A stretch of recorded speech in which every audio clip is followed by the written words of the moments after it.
Herkese merhaba, ben Şenol. Bu videoda sizlere verilen hedef değerler üzerinden gerçekleşen değerlerin grafiksel gösteriminin yine farklı bir şeklini öğretmeye çalışacağım. Burada iki farklı grafik yapısı görülüyor. Bunlardan bir tanesi form denetimlerinden değer değiştirme düğmeleri eklenip yani manuel bir şekilde sizin arttıracağınız bir grafik. Diğeri ise tamamen şuradaki hesaplamalarla grafiğimizin etkileşim içinde olacağı çalışma olacak. Şimdi nasıl çalıştığına bir bakalım. Bunun için şu grafiği çalıştırmak için formüllere geliyorum. Şimdi hesapla diyorum. Gördüğünüz gibi yine hesapla dedikçe grafiğimizin değerleri değişiyor. Buna göre de göstergemiz ilgili değere göre şekil alıyor. Birinci grafik ise tamamen manuel çalışıyor. Yalnız ben buraya basınca da bu yine şimdi hesaplama yöntemiyle çalışmaya devam ediyor. Ama burada bu grafikte ise ben şu anda düşürüyorum değerini veya arttırıyorum. Yani tamamen manuel. Sizin belirleyeceğiniz çalışmaya ve değere göre şekil alıyor. Şimdi bu örnek çalışmayı yapmaya başlayalım. Bunun için her zamanki gibi şu alanı alıyorum, kopyalıyorum ve sayfa 2 şuraya özel yapıştır değerleri diyorum. Özel yapıştır biçimleri diyorum. Şurayı genişletiyorum. Şu değerlere az sonra bakacağız ne olduklarına. Şu an üzerinde bulunduğumuz alan herhangi bir prosesin üretim miktarlarını gösteriyor. Gerçekleşen üretim miktarlarını. Yine bu alanda o ilgili prosesin üretim kapasitesini gösteriyor. Burası da diğer taraftan sayfa birden aldığımız için değer şeklinde şu an görünmüyor ama şu şekilde söyleyeyim. Shift eşittir şu bölü bu olarak düşünebilirsiniz. Şimdi grafiğimizi oluşturacak verileri hazırlayabiliriz. Burada az önce demiştim bu değerlere bakacağız. Şimdi bunları ben bir siyah yapayım. Ne olduklarını söyleyeyim. Şuradaki %1 az sonra yapacağımız grafikteki gösterge çubuğu. Bu alan ise şöyle olacak. Shift eşittir 200 yüzde eksi topla formülünü kullanacağız burada. Şurayı toplattırıyorum. Parantezi kapatıp enter.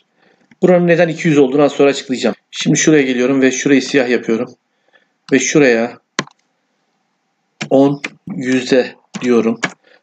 Ve aşağı kadar 10 tane olacak şekilde çektiriyorum. Şuraya da 100 yüzde diyorum. Buranın toplamı 200 olmalı. Evet. Çünkü buradaki değeri 200'den çıkartmıştık. 200 olmasının sebebini de grafiği yaptığım zaman anlatacağım. Şimdi grafiğimizi hazırlayabiliriz. Bunun için şu alanı seçiyorum. Ekle diyorum. Buradan şu halka grafiği seçiyorum. Verilerimizi görebilmek için şuraya kaydırıyorum. Bunu hazırlamanın farklı bir yöntemini daha göstermek istiyorum. Bunun için öncelikle şunu siliyorum. Ve sadece şuraya tıklayıp ekle diyorum. Halka grafiği seçiyorum tekrardan. Boş alanı seçip veri seç diyorum. Şuraya ekle diyorum. Ve şunun içine 10 noktalı virgül 10 noktalı virgül 10 tane 10 yazıyorum. Kaç oldu? 1, 2, 3, 4, 5, 6, 7, 8, 9, 10. Bir tane de 100 yazıyorum. Tamam diyorum. Tamam diyorum ve aynı sonucu alıyorum. Yine bunu buraya çektiriyorum. Şurayı görebilmek için. Grafiği seçip sağ klik, veri serilerini biçimlendir diyorum. Şurayı 270 yazıyorum ve grafiğimizi döndürüyorum. Daha sonra şunları siliyorum. Şu alanı seçiyorum. Biçimden şekil dolgusu dolgu yok diyorum. Ana hat yok diyorum. Şunu çift tıklıyorum. Ve şurayı dolgusunu dolgu yok diyorum. Şunları seçmeye başlıyorum tek tek ve kırmızıdan başlayıp şuradan başlayıp sırasıyla siz de istediğiniz rengi ayarlayabilirsiniz. Renk vermeye başlıyorum.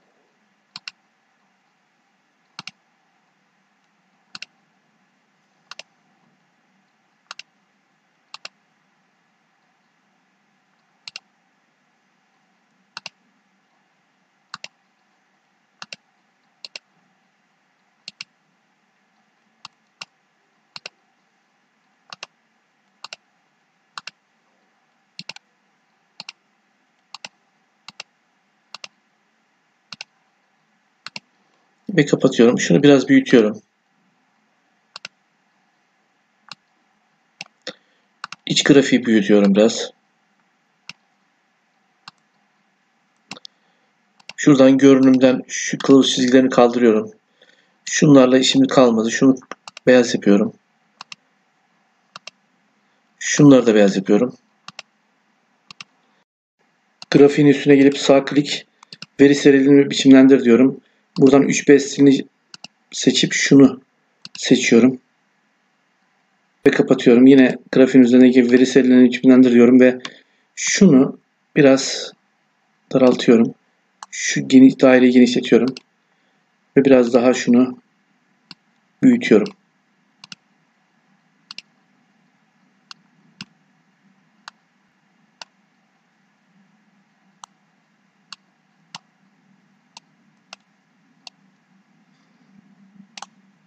Grafiğin üstünde sağ klik veri seç diyorum. Ekle diyorum. Ve şurayı silip şuradaki değerleri alıyorum. Şuradaki 3 değeri. Tamam diyorum. Tamam. Yine şu grafiği yani sonradan gelen grafiği seçiyorum. Seri grafiksiyonu değiştir diyorum ve şuradan şunu pasta grafiği seçiyorum. Tamam diyorum. Şunu çift tıklayıp dolguya dolgu yok diyorum. Şunu %1'i %15 yapıyorum ki yeri belli olsun. Şuradan şu alanı seçip şunu seçip dolgusunu siyah yapıyorum. Ve tekrar %1 alıyorum. Şunu seçip veri serilerini biçimlendir yine şurayı 270 yapıyorum tekrardan. Şurasını ikinci eksen yapıyorum ve şunu öne gelmesini sağlıyorum. Ekleye geliyorum ve buradan şekillerden şu şekli seçiyorum. Şuraya tıklıyorum ve şunu şu sarı alanı şuraya kadar çektirip yarım daire yapıyorum bunu. Şekil dolgusuna geliyorum ve buradan ben gri seçiyorum. Ana hat olmasını istiyorum. Yalnız rengini biraz daha koyu yapmak istiyorum. Şöyle olabilir ve küçültüyorum biraz bunu. Olmadı, çok biçimsiz oldu. Küçültme işlemini şuradan yapacağım. 2'ye 2 1,5 olsun. Ve bunu alıp şuraya şuradan yeşil alandan şöyle döndürüyorum. Tam 90 derece olacak şekilde ve şuraya bunu oklarla ortalıyorum. Şekil efekti verelim buna da. Yine aynı şekilde şunu verelim. Evet. Biraz daha şöyle sola ve yukarı kaydırıp tam ortalıyorum. Form denetimlerinden değer değiştirme düğmesini ekleyelim. Bunun için geliştiriciye geliyorum ve şuradan ekleden şunu seçiyorum. Yalnız sizde geliştirici yoksa şöyle göstereyim. Dosya seçeneklerden şuradan şeridi özelleştirde şurada geliştirici olmalı. Şu tiklemeniz gerekiyor. Tamam deyip çıkmanız gerekiyor. Tekrar geliyorum. Ekle ve şunu seçiyorum. Şurayı tıklıyorum. Şöyle şuraya alıyorum bunu. Sağ klik denetim biçimlendir diyorum. En küçük değer olarak 1 diyorum. Maksimum değer olarak da 100 diyorum. Ve şuraya tıklayıp şuraya tıklıyorum. Tamam diyorum. Şimdi ben şuradan çıkıp tabii ki şunu tıkladığım zaman arttığını görüyorsunuz. Düşüyor. Yapmamız gereken şimdi şurada şunu alıp şu bölü 100 yapacağız. Enter. Ve bakın gördüğünüz gibi grafik artık çalışmamış. Şunu da beyaz yapalım görünmesin.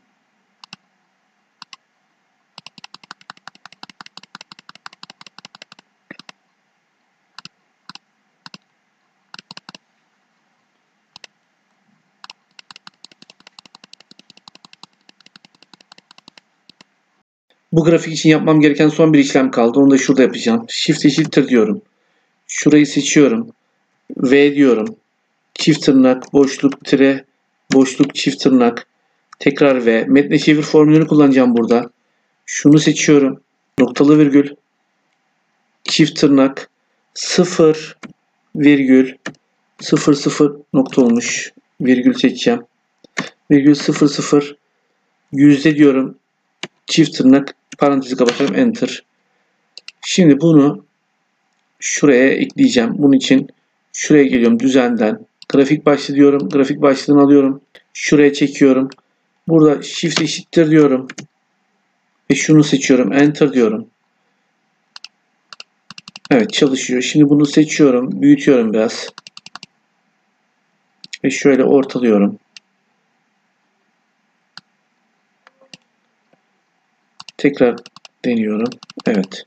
Şunları da beyaz yapıyorum. Az önce şunu beyaz yapmıştık ama yanlış yeri yapmışız. Şurayı beyaz diyorum. Ve görünmemesini sağlıyorum. Evet, bu grafiğimiz tamamlandı. Diğer grafiğimize geçebiliriz.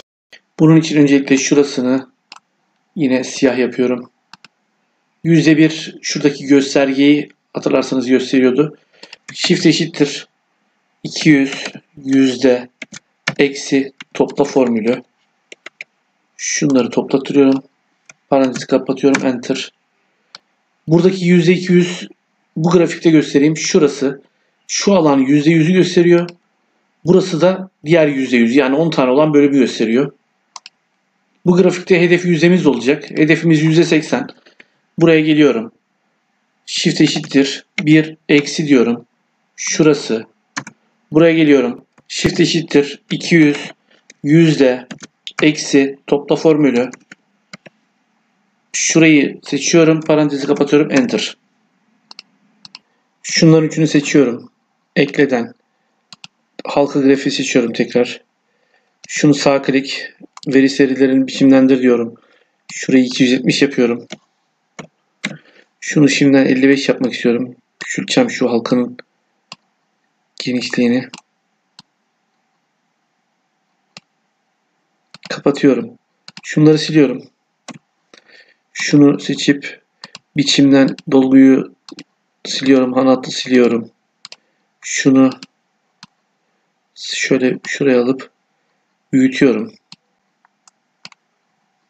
Çok büyük oldu. Şunu çift tıklıyorum ve şurasında dolgu yok diyorum. Şurayı biraz daha şöyle eşitleyeyim şunu. Şunu da büyüteyim biraz.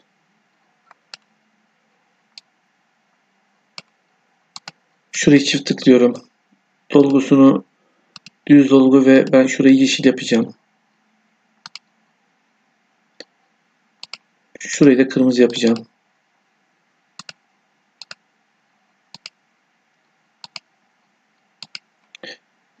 Şekil efekti veriyorum yine şuraya.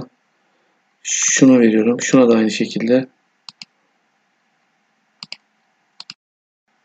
Sağ klik veri seç. Ekle. Şurayı siliyorum. Ve şunu seçiyorum. Tamam diyorum. Tamam. Bunu seçip seri grafik türünü değiştir. Pasta grafik şunu seçiyorum. Daha sonra şunu seçip dolgu yok diyorum şurada. Aynı şekilde şurada da. Şurayı 10 yapıyorum. Şu seçebilmek için.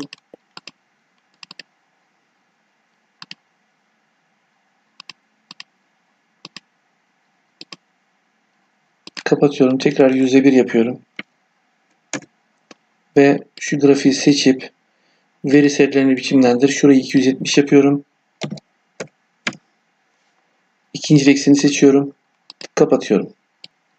Ekleden şekillerden yine aynı şekli seçiyorum. Şuraya tıklıyorum.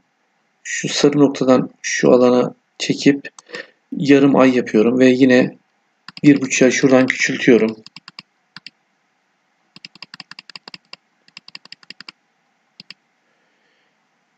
Şekil dolgusunu yine gri yapacağım. Veya şöyle bir farklı bir renk olsun bu sefer. Ana hat olmasın. Ve şekil efekti verelim tekrar şuna. Şunu alıp şuradan yeşil noktadan döndüreceğim. Ve şuraya ortalayacağım bunu oklarla.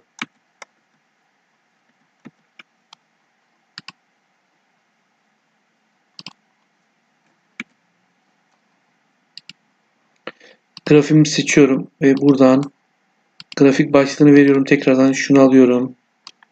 Şuraya büyütüyorum. Şunu kadar yapayım. 32.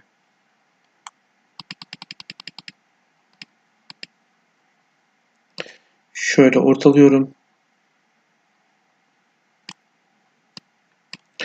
Tekrar şuraya geliyorum. Shift eşittir diyorum. Şurası ve çift tırnak boşluk, tire boşluk, çift tırnak ve metne çevir formülü. Şurası noktalı virgül, çift tırnak 0 virgül 0 yüzde çift tırnak parantezi kapatıyorum. Ve bunu seçip şuradan shift eşittir şurası diyorum. Enter. Şunu beyaz yapıyorum. Şuraya da çalışmamızın sonuçlarını görmek için shift eşittir rastgele arada formülünü uygulayacağım. 1 noktalı virgül 1000'e kadar. Parantezi kapatıyorum. Enter. Şimdi formüller. Şimdi hesapla. Hesaplamayı yapmadı çünkü burada bir eksik formül var. Şunu shift eşittir diyorum. Şu bölü şu. Enter. Şimdi hesaplayacak. Şunları beyaz yapalım.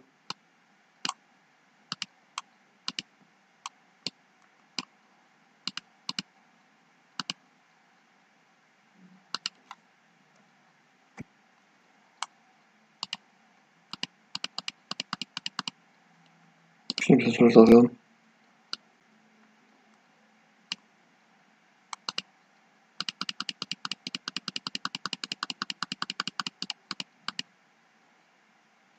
Kapasite ve hedef izleme grafiği ile ilgili anlatacaklarım bu kadar. Umarım videomu beğenmişsinizdir. Bundan sonraki videolarımı takip etmek ve öğrenmek isterseniz kanalıma üye olmanızı rica ediyorum. Şimdilik kendinize iyi bakın. Daha sonra tekrar görüşmek üzere.